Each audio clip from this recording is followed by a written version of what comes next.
Hello, Growth Warriors. You are listening to the Grow Daily podcast, and I am your host, Piyush Agarwal. Welcome to the 14th episode of this brand new podcast series. I am so grateful to have all of you listening to this podcast. It's not easy for a new podcast to find listeners, and I am so happy and thankful that I have all of you here. I really hope that whatever episodes I have been releasing, they have been helpful for you. Hoping that you are finding pointers that will help you in growing your business or just improving how you're working today, because efficiency leads to better growth, to better business as well. I would love to know if you did end up trying some of the tips shared in the earlier episodes and how was your experience around it, both good and bad. Please be critical in sharing your experiences because that's how I will grow, I will improve as a podcaster. And also, my goal is to be able to help businesses, to be able to help individuals. And if I'm not able to do that, if I'm not achieving that goal, then all of this work is sort of going to wane. So I would like to keep that in check and have you guys give me feedback, because that's the only way I can learn more. I can strive to improve more. When I started podcasting about 4 years back, I never imagined that one day I will be hosting a daily show.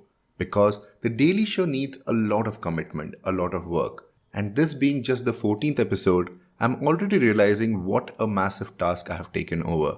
There's a crazy increase in respect for people who do this day in and day out.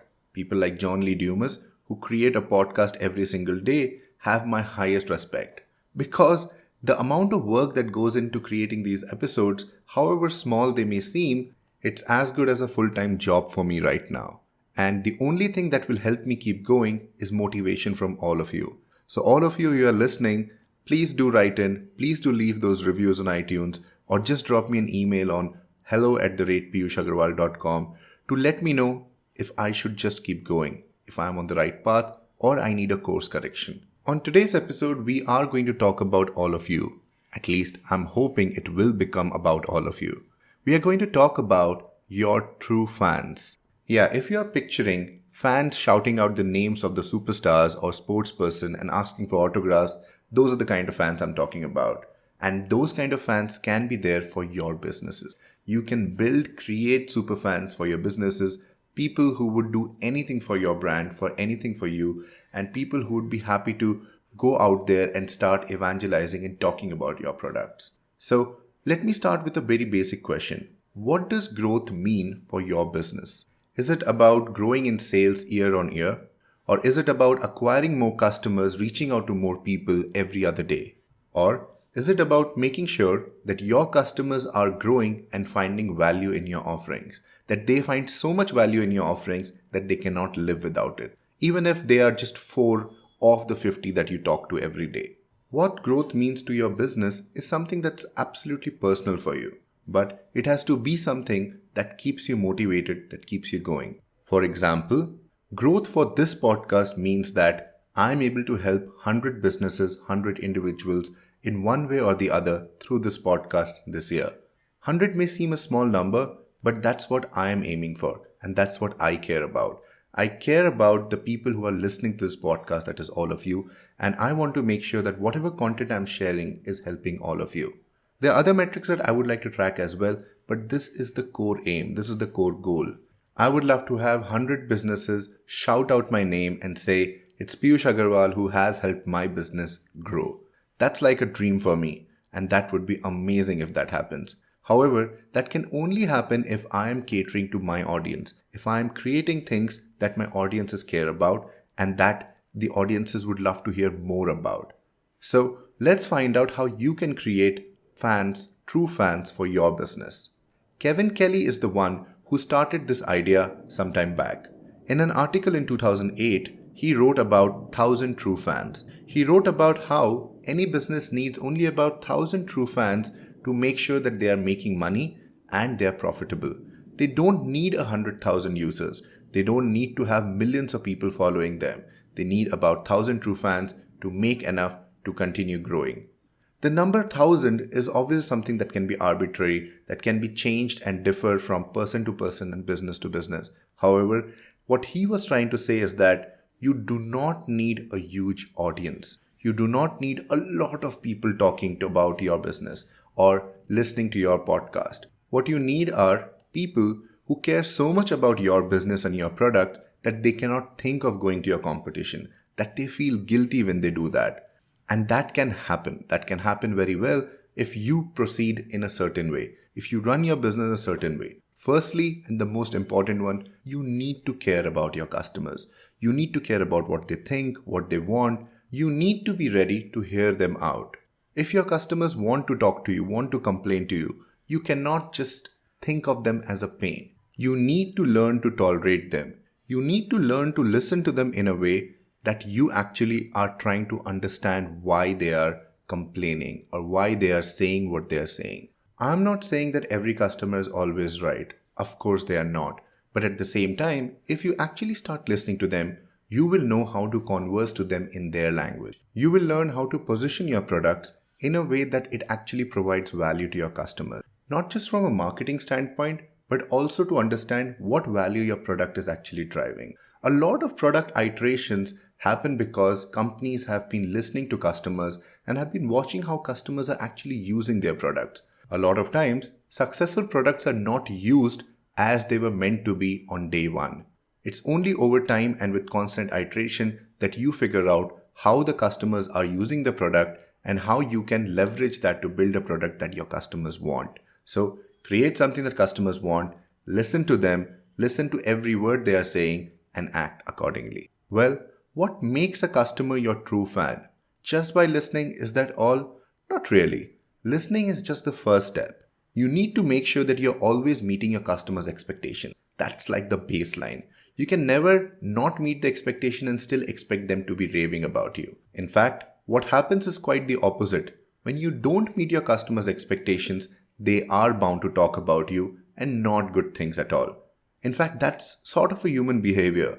We try to share our bad experiences more than our good ones. So, meeting customer expectations is the mere baseline. Find what your customers are expecting and then make sure your product, your service is meeting that. But in order to convert them into your raving fans, you need to exceed on those expectations. You need to give your customers more than what they would have expected or thought of in the first place. I mean, that's one reason why Uber became such an instant hit. When Uber arrived, people were used to going on the curb or going to the streets and putting the hand out and making a cab or an auto stop. Only when Uber came did they realize that through their app, they can actually order a cab and the cab will come and wait for them. That was something that people were not used to. That was delivering more than the expectation. The expectation was that this app will help me get a cab. But more than the expectation was that it will help me get a cab with a driver who is well behaved. The cab will come and wait for me. It will be right at my doorstep. These are all things that were wow factors, that were things that people were not expecting. And that's why they started talking about it and became such huge fans of Uber. Obviously, over the years now that became the baseline and that became the expectation. However, you need to make sure that you are always exceeding those expectations. And that's why so many companies keep trying new things, keep offering new things that would make their customers delighted. And the best part, you don't really have to go out of your way to make it happen. A lot of times, the things that customers get delighted by are really small. Here in India, as the summers are approaching, there are a lot of watermelon vendors that have popped up around my place. Now, watermelon is amazing for summers. It's a great thirst quencher and at the same time it is delicious. Recently on a road trip, I was extremely thirsty because of the heat and I saw a watermelon vendor standing right there. I went ahead and purchased a watermelon from the guy.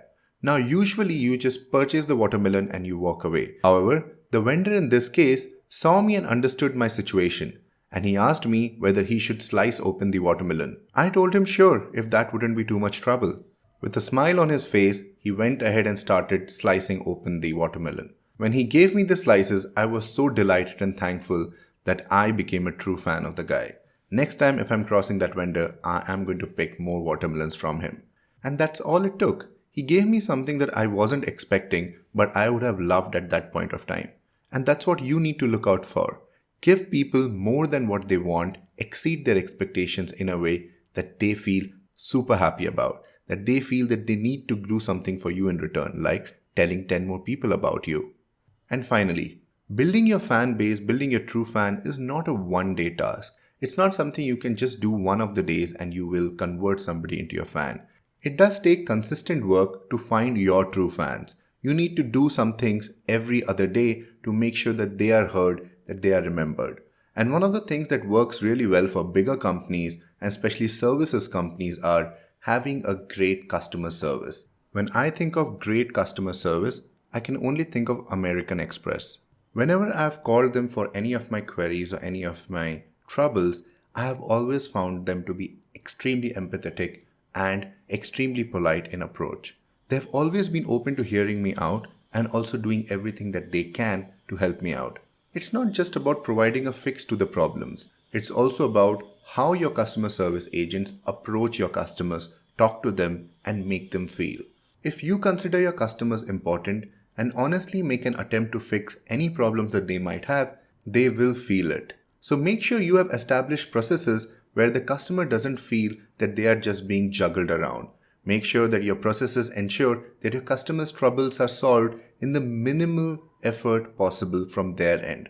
And finally, make sure that you are always trying to delight your customers. So overall, that's how you can find your own true fans. That's how you can create your fans.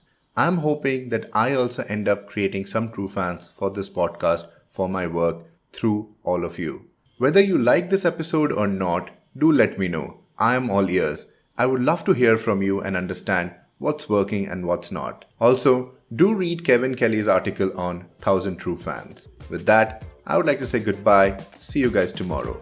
This was Piyush Agarwal and you have been listening to the Grow Daily podcast.